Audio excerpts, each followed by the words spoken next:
Bertemu kembali rentasan berita edisi 1254, saya Zawazi Yusof dan antara paparan utama. Reformasi hanya ada pada Pakatan Harapan. Bersih dan stabil, cakap tak serupa bikin. Kemana PN belanja 500 bilion ringgit duit rakyat? Apabila ilmuwan berani bersuara.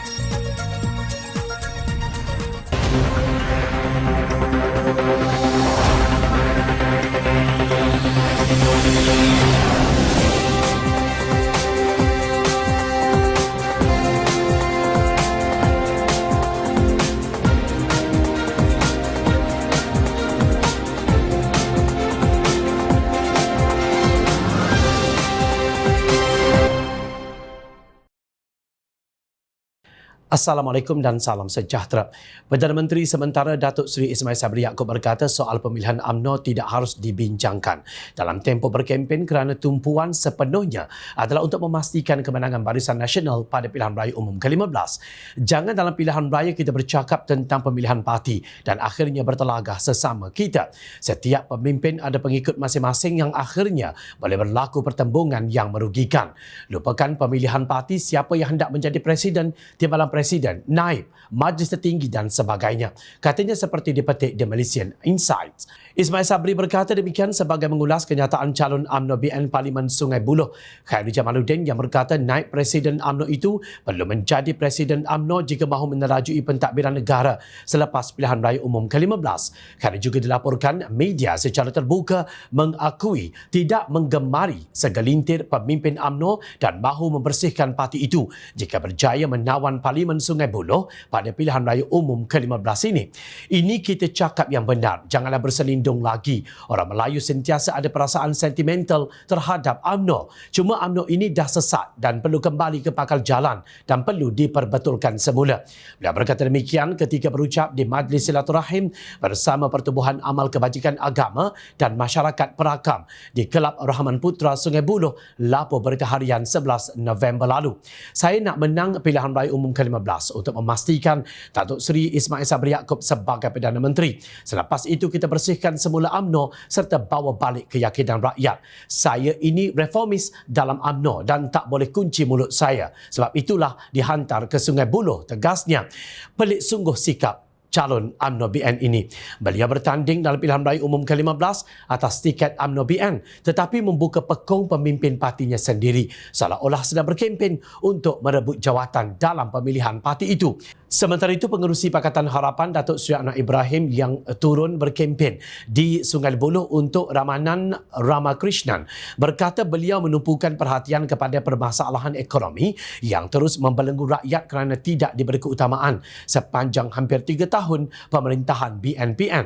Khairi Jamaluddin, calon terbuang UMNO yang mewakili BN di Sungai Buloh, saya singkap bagaimana beliau pernah memfitnah saya beberapa tahun dahulu dan kecundang di mahkamah sendirinya. Anwar turut menempelak Khairi kerana dilihat menjadikan pilihan raya umum ini premis untuk pemilihan UMNO. Ingin saya tegaskan bahawa ini pertandingan pilihan raya, bukan pemilihan UMNO. Justru jangan heret rakyat dan kelabui pemikiran serta minda rakyat Sungai Buloh yang kononnya beliau sedang bawa reformasi ke dalam UMNO. Retorik begini mudah untuk disangkal tak kala beliau juga merupakan antara watak yang muncul di Hotel Sheraton. Kata Anwar, Khairi bersekongkol dengan Tan Sri Mahyali Mat Yassin menubuhkan kerajaan pintu belakang untuk menghalang reformasi. Oleh yang demikian, reformasi yang sebenar adalah rakyat semua kaum mesti pastikan UMNO dan BN tewas, tegas Anwar. Calon Perdana Menteri Pakatan Harapan itu turut mempersoalkan adakah Khairi tokoh yang layak membuat perubahan kerana beliau juga terpalit dengan isu takbir urus yang meragukan di kementeriannya. Vaksin COVID-19 ada tender vaksin. Berapa orang mati? Vaksin pun sampai sekarang tak jawab. My Sejahtera, syarikat Singapura yang bina, belum jawab. Nak mari Sungai Buloh, orang Sungai Buloh pintar, ujarnya. Mengulas mengenai penghinaan Mahyadin yang mengatakan beliau hanya layak sebagai PM tepi, Anwar berkata Presiden Bersatu itu berjaya menjadi Perdana Menteri dengan pengkhianatan yang dilakukan terhadap Pakatan Harapan menerusi kerjasama Datuk Seri Najib Razak dan UMNO BN. Mahyadin dengar Anwar jawab. Kamu kata aku PM tepi? Kamu tahu aku boleh jadi PM kalau aku khianat amanah seperti kamu. Bersatu yang tinggalkan PH dahulu. Kamu tahu aku boleh jadi PM kalau boleh tulis surat jaminan kepada Najib. Tetapi aku beza dengan kamu. Aku tak sanggup jadi PM dengan khianat perjuangan. Lebih baik jadi PM tepi daripada PM sakau tempelaknya. Anwar turut menyelar Mahyadin yang mengisytiharkan darurat supaya pentadbiran kerajaannya tidak boleh dipersoalkan di Parlimen. Dia kata most successful PM. Berapa kontrak lulus masa darurat? 580 bilion ringgit. Mengapa darurat? Sebab tak boleh tanya di Parlimen. Tak ada accountability. Dia lulus projek tanpa tender termasuk di bawah Menteri Khairi Jamaluddin. Jangan cakap mengenai transparansi. Kamu sebahagian daripada sistem korup. Bidasnya, nak cari pemimpin UMNO yang berani melakukan reformasi. Ia umpama mencari katak yang beranak ular. Lebih baik kalian pegang apa yang sudah ada dalam genggaman. Pilih Pakatan Harapan jika mahukan reformasi. Timbalan Presiden Keadilan Rafizi Ramli menegaskan bahawa memang terdapat usaha untuk memberi kelulusan projek selepas Parlimen dibubarkan yang melanggar peraturan perbendaharaan dan undang-undang. Menurut beliau, setakat ini jawapan daripada Menteri Alam Sekitar dan Air Kasar, Datuk Seri Tuan Ibrahim Tuan Man dan Menteri Keuangan, Tengku Datuk Seri Zafrul Abdul Aziz banyak bersilat di sebalik persoalan prosedur perolehan kerajaan. Rafizi mendakwa beberapa kelulusan projek bernilai berbilion ringgit kepada Mangkubumi Sdn Bhd dipercepatkan supaya kerajaan baharu terpaksa mewarisi projek-projek yang dirunding terus pada harga yang lebih tinggi. Projek-projek besar infrastruktur negara diberikan kepada hanya satu syarikat iaitu Mangkubumi Sdn Bhd hingga syarikat lain diketepikan. Sedangkan rekod pelaksanaan projek setakat ini menunjukkan ada projek-projek yang bermasalah. Ada projek yang kelulusannya melanggar prosedur perolehan kerajaan dan undang-undang dakwa Rafizi. Beliau juga mengulangi kenyataan awalnya bahawa terdapat tekanan kepada penjawat awam untuk meluluskan projek-projek di bawah kasar selepas Parlimen dibubarkan yang dinafikan keras oleh Tuan Ibrahim. Bagaimanapun, kemarin Rafizi berkongsi satu surat kelulusan yang bertarikh 27 Oktober 2022 iaitu 17 hari selepas Parlimen dibubarkan. Surat bertarikh 27 Oktober 2022 ini adalah berhubung projek naik taraf Loji bagi kawasan Tadahan Pembentungan Kelang Selatan berjumlah 285 juta ringgit yang dianugerahkan kepada Mangkubumi Sdn Bhd. Surat ini mengesahkan bahawa ada projek yang diluluskan oleh Menteri-Menteri BN iaitu UMNO dan PN iaitu PAS selepas Parlimen dibubarkan yang secara jelas melanggar undang-undang katanya. Namun kata Rafizi, projek-projek yang telah diluluskan itu masih tidak dikeluarkan surat setuju terima atau SST kepada Mangkubumi Sdn Bhd akibat daripada siri pendedahan beliau. Pengesahan bahawa memang ada projek di bawah kasar yang diberi kelulusan secara rundingan terus selepas Parlimen dibubarkan mempersoalkan sama ada Tuan Ibrahim Tuan Man berbohong minggu lalu ketika saya mula-mula mempersoalkan perkara ini. Bidas beliau, justru calon Pakatan Harapan pandan itu menuntut Tuan Ibrahim menjawab persoalan. Pertama, kenapa projek-projek besar kasar diberikan sebahagian besarnya secara rundingan terus atau tender terhad kepada sebuah syarikat sahaja iaitu Mangkubumi Sdn Bhd. Setakat yang saya dedahkan, projek-projek yang berjumlah hampir 5 bilion ringgit telah diberikan kepada satu syarikat sahaja. Kedua, monopoli projek-projek besar oleh satu syarikat yang menyebabkan kerajaan tidak mendapat harga yang terbaik berbanding jika diadakan secara tender terbuka. Anggaran penjawat-penjawat awam yang memberikan maklumat ini kepada saya menyebut bahawa kos sebenarnya boleh dijimatkan sebanyak 30% daripada yang diberikan secara rundingan terus ini. Maknanya, kalau keseluruhan projek yang telah kita dedahkan sekarang bernilai 5 bilion, sepatutnya sebanyak 150 juta. Betul lah kan? 150 juta kalau 30% boleh dijimatkan. That's a lot of money, 150 juta kan. Dan yang ketiga, apa kepentingan dan hubungan istimewa di antara Tuan Ibrahim, Tuan Man dan Tengku Zafrul Tengku Abdul Aziz dengan Mangkubumi Sdn Bhd sehingga syarikat yang bermasalah ini diberikan layanan yang begitu istimewa? Rafizi juga memberi amaran implikasi yang akan ditanggung oleh negara dan rakyat Malaysia jika BN atau PN menang dalam pilihan raya umum ke-15. Dengan kelulusan yang telah diberikan setakat ini, projek-projek ini akan terus diberikan kepada Mangkubumi Sdn Bhd dan sia-sialah pengorbanan penjawat awam yang mengambil risiko mendedahkan perkara ini demi memperbetulkan kepincangan perolehan yang berlaku, tegasnya. Penganugerahan projek kepada satu syarikat sahaja bermaksud banyak syarikat bumi putera lain dibiarkan merepot. Sebelum ini, Rafizi mendedahkan KASA menganugerahkan projek Tebatan Banjir Sungai Langat 2 bernilai RM2 bilion kepada Mangkubumi Sdn Bhd secara rundingan terus pada 7 Oktober 2022, iaitu hari terakhir sebelum Parlimen dibubarkan. Justru Tuan Ibrahim tidak boleh cuci tangan dalam isu pemberian pelbagai projek kepada Mangkubumi Sdn Bhd dengan menuding jari kepada Kementerian Keuangan. Ironisnya, rakyat dipaparkan dengan slogan bersih dan stabil. Mungkin mereka ada takrif lain bagi dua perkataan tersebut kerana kita tak nampak di mana nilai bersih apabila tata kelola keuangan negara dilanggar. Di mana pula letaknya stabil apabila projek melibatkan keselamatan, nyawa dan harta benda rakyat diberikan kepada syarikat yang diketahui bermasalah. Belum pun menang pilihan raya umum ke-15, slogan sudah ke laut. Hari ini kita berhadapan dengan perubahan iklim yang menyebabkan banjir dan kerosakan harta benda dan kehilangan nyawa. Namun, pemimpin sampai hati memberi projek mega yang berkaitan dengan mitigasi bencana alam itu kepada syarikat yang bermasalah. Kebebalan apakah ini? Rakyat Malaysia patut bangkit untuk sama-sama gagalkan usaha sakau wang perbendaharaan negara dengan menolak gerombolan ahli politik yang tidak sayang rakyat dan tidak amanah dalam menjalankan tanggungjawab mereka.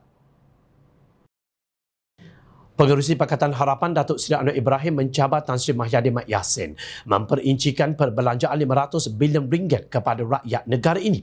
Menurut pengerusi Pakatan Harapan itu, perbelanjaan yang begitu besar membabitkan dana negara perlu ada tata kelola serta tabik urus yang harus diperjelaskan secara terperinci kepada rakyat. Katanya, Mahyadin tidak boleh hanya bersumpah dan menafikan penggunaan perbelanjaan itu, sebaliknya kena menjelaskan kepada rakyat. Hari ini Mahyadin sumpah tak ambil duit kerajaan. Soal negara, soal tata kelola, pentadbiran, sumpah tak makan duit. Kena siasat berapa harta kamu ada. Ini senang sikit-sikit, semua sumpah. Mana boleh, kena jelaskan kepada rakyat, katanya berucap dalam program Jelajah Selangor Parlimen Sungai Buloh semalam. Sebelum itu, pengerusi Perikatan Nasional itu bersumpah tidak menggunakan wang kerajaan walau 1 sen ketika pentadbirannya. Tindakan sumpah Mahyadin itu diselar oleh Naib Presiden Amanah Adli Zahari. Kata Adli, Mahyadin tidak perlu bersumpah. Datuk Seri Najib Razak juga menggunakan cara yang sama, tetapi masuk ke dalam. Menurut Adli yang juga pengerusi Harapan Melaka, siasatan akan dijalankan terhadap Mahyadin berhubung dakwaan perbelanjaan RM500 bilion ketika pandemik COVID-19 2 tahun lalu. Jika berjaya membentuk kerajaan pilihan raya umum ke-15 nanti, kita janji akan menjalankan siasatan terhadap perkara itu kerana walaupun Mahyadin menyatakan wang berkenaan adalah untuk menghadapi COVID-19, kita akan lihat daripada semua aspek. Jika ada penyelewengan, kita akan ambil tindakan pendakwaan kerana ia adalah wang negara. Katanya, menurut Adli, peruntukan terbabit amat besar dan meskipun dikatakan untuk menyelamatkan rakyat dan negara daripada pandemik COVID-19, ia tetap perlu disiasat.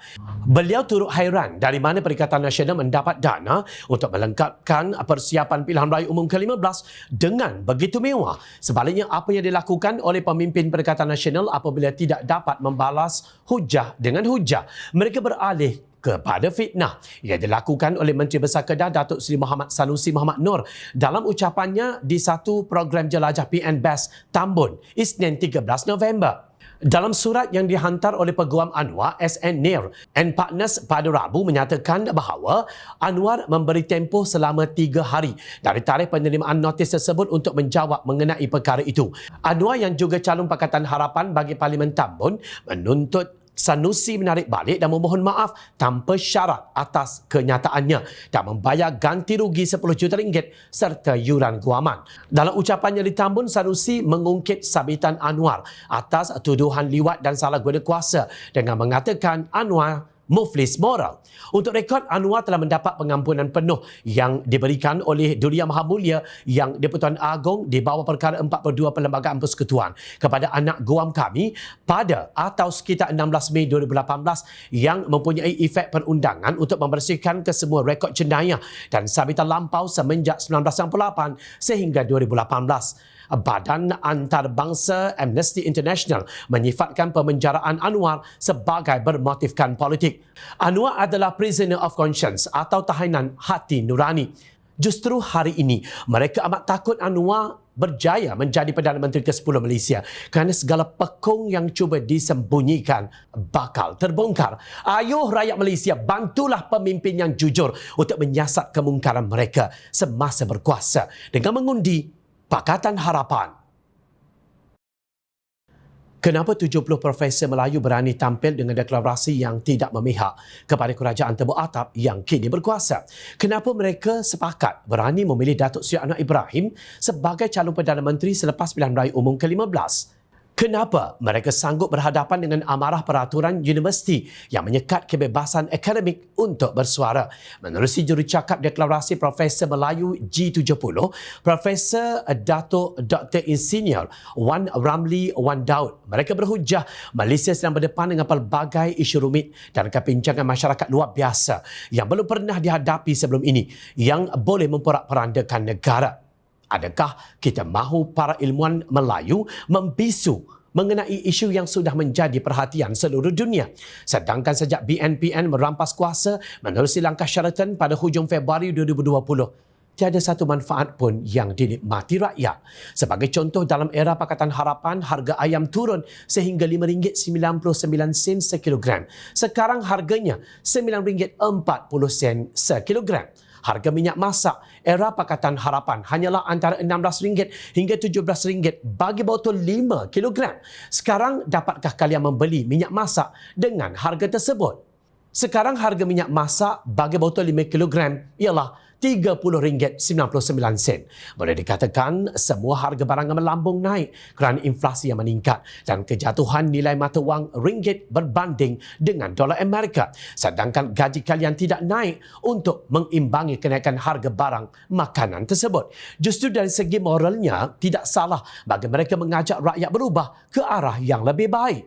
5 seruan yang disebut oleh para ilmuwan Melayu tersebut adalah: pertama, rakyat Malaysia mesti menggunakan hak dan tanggungjawab memilih pada PRU15 akan datang dengan mengundi pakatan politik yang mendukung perpaduan nasional seluruh rakyat dan keadilan masyarakat serta mengundi calon-calon yang memiliki prinsip integriti, amanah serta bebas dari amalan rasuah.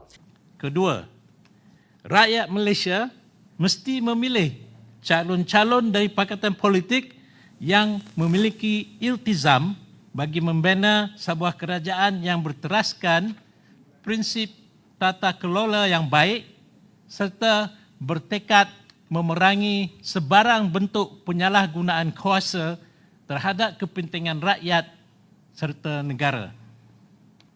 Ketiga, rakyat Malaysia diseru mendukung calon-calon dari pakatan politik yang bertekad mengembalikan maruah negara, membina semula keyakinan pelabur, mengukuhkan kedudukan mata wang, membaik pulih ekonomi dan seterusnya membina semula penghormatan dunia terhadap negara.